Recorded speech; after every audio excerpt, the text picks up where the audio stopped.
Hello and welcome to our NDTV YouTube segment. Thank you for joining us. Well, earlier in the day, I listed out for you the 5 top topics that we think are the big headlines of the day. And then we've asked you to decide what you think are the big headlines of the day, what you think should be the big stories that we cover at NDTV, that we invest all our resources on, what you think are the issues that really affect you. And then we asked you to vote, and you've done just that, and you can do that by logging on to our youtube.com/NDTV, and you can participate in this poll. It's all part of our exercise to be more reflective of the viewers' needs and the viewers' exercise. So let me just show you here is our poll. Let me take you through what the top stories were that we had highlighted, that we had picked, recap the top 5 news that we had put up, and what is the status of the poll. Let's take a look at it now. The top story that we had put was Prime Minister Modi, and at that point of time it was Sonia Gandhi to campaign in Haryana as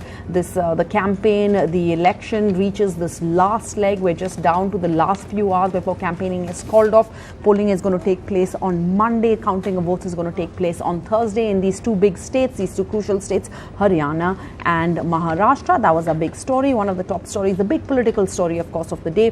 Of course, then looking at Maharashtra, number 2 allies, the Shiv Sena and the BJP turning rivals over Narayan Rane. We asked you, would you be interested in knowing and finding out why Maharashtra allies, the BJP and the Shiv Sena, have pitted candidates against each other in Kankavali. Then, of course, the PMC depositors' plea in the Supreme Court. The depositors of this scam hit PMC bank scandal, they have knocked all the way on the doors of the top court, and the court is going to be hearing their plea today. Is that a story that you care about? And then something that affects each and every one of us. We're talking about doctors. Nobody can avoid getting sick. Nobody can avoid going to a doctor. But in Tamil Nadu, we have unearthed a Munna Bhai type scam. In a throwback to the film Munna Bhai MBBS, students are being probed for sending proxies for a medical entrance test. We are talking about the NEET, the very prestigious NEET test. And last but not the least, 14 days and counting, the Telangana transport strike has been on. There's been that bitter standoff between Telangana government and the striking Telangana workers, and both sides have been digging in their heels, concerns for what this means for commuters.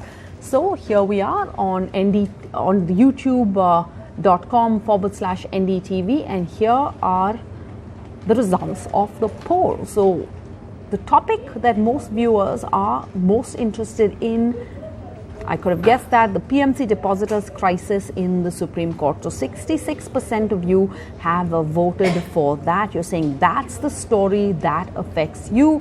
The Tamil Nadu Munna Bhai medical scam admission next at 11. Also the political story, Prime Minister Modi, Rahul Gandhi campaign in Haryana, again at 11%. And low there at the bottom is 3% for that story about the infighting between the Shiv Sena and the BJP alliance in Maharashtra. So let's get to this PMC depositors crisis story.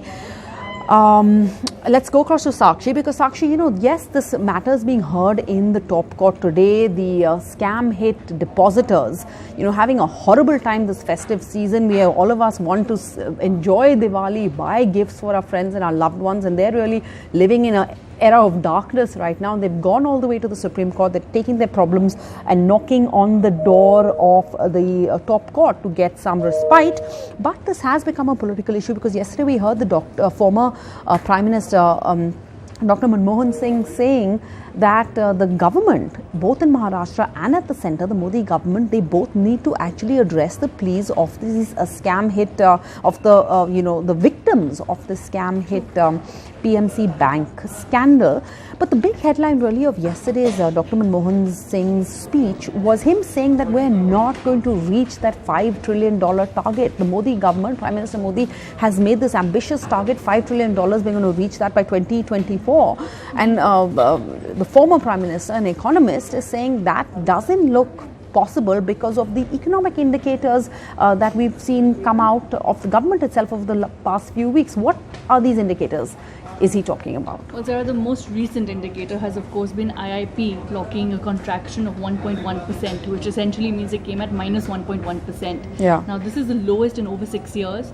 We've had manufacturing contract at 1.2%, which is minus 1.2% for our viewers to understand, and that contributes 70% of our GDP. Yeah. So when you've had indicators which are as bleak as this, of course there is a worry across the board. It's not just economists. We also have general viewers asking us on Twitter, is this a recession? Yeah. And recession, to our viewers, for them to understand, indicates a prolonged slowdown in an economy. And clearly we've been seeing a constant slowdown in all respects. Now, what also is worrisome is the fact that we've seen forecasts, which is the future course of action, which predicts the fact that how will India's economy grow in the months and days to come, years to come. We've seen IMF, World Bank, all of them slash the growth forecasts. Agreed, it's not only for India, it is a growth forecast across the world. But however, IMF saying that India will see, a more pronounced impact of this is also worrisome. So IMF downgraded the growth projection to 6.1% from 7.3% earlier for India. The World Bank has said that India will grow at 6% versus an estimate of 7.5% earlier. Is also something that one should sit and think about. However, what is contradictory and what perhaps the government is citing or hopeful on is the fact that IMF has also said in their report that India retains its rank as the world's fastest growing major economy, tying with China, which seems to suggest that while of course there is a pronounced slowdown we will see and an impact greater than the world, it will tie with China in the competition. So therefore their indicators like our currency competitiveness with China, our export competitiveness with China comes into play. So we'll have to track that in the days to come. Okay, but the IMF actually hasn't painted such, as you're pointing out, it's not such a gloomy picture, because they have also said that India has worked on the fundamentals of its economy. They have admitted that their long-term drivers of growth need to be addressed, but there's strong growth, and they've predicted reasonably strong growth for the country. So can you explain that? So we don't know what exactly they're referring to over there. What I would imagine is for fundamentals to grow for any economy, there are two things we need, right? We need a boost to our manufacturing. We need a boost to our demand creation. Which we don't have right now. Manufacturing sector outputs are showing declining numbers. Absolutely. So the day you and I have enough disposable income to say, okay, we want to go out shopping, or like for the PMC depositors, people who've saved for the whole year and now cannot access their own money to go out just ahead of the festive season. So clearly, those indicators which are immediate to India, very sentiment-centric as well. We've spoken to experts in the past few days who've said that, India will basically be very, very sentiment-driven, because that's how it has been historically. So the fear factor, today if auto sales are down, the minute as a viewer I'm reading this and I was saving money to buy a car, for instance, no matter how much discounts, how many discounts I'm getting across the board, I will be fearful, because I don't know what the future holds. So therefore, what experts are telling us that the fear factor will dominate the India consumption story, and at the moment it is only a downward trend. Okay, so then explain, look at the top story that we're carrying on our website today. It says, despite the IMF's projection, India is among the fastest growing. This is our finance minister, saying this, that, so the government seems to be quite confident, or at least that's what they're putting up, that's the face they're putting forward.